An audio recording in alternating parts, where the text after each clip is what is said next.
Des centaines de migrants franchissent les derniers mètres qui les séparent du Texas. Entre le Mexique et les États-Unis, la police est débordée.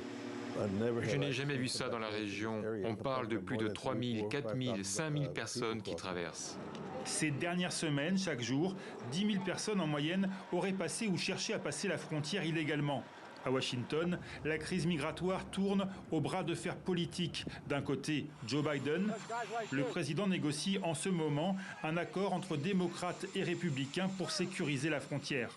Si cette loi passe, j'aurai l'autorisation de fermer la frontière tout de suite et de régler le problème. Face à lui, 25 gouverneurs républicains, au premier rang desquels Greg Abbott, à la tête du Texas. La Cour suprême lui demande de retirer ses barbelés qui empêchent la police aux frontières d'intervenir.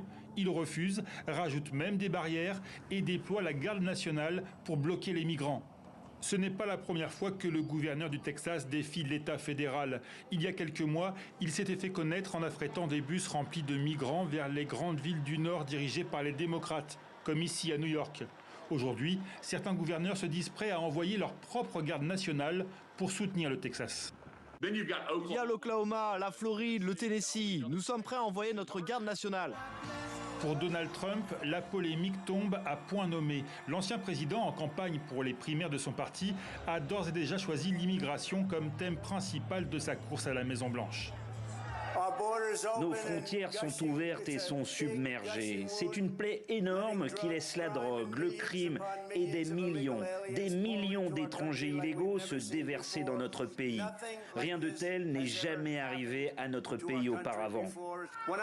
Quand je serai président, au lieu d'essayer d'envoyer au Texas un ordre de restriction, je leur enverrai des renforts.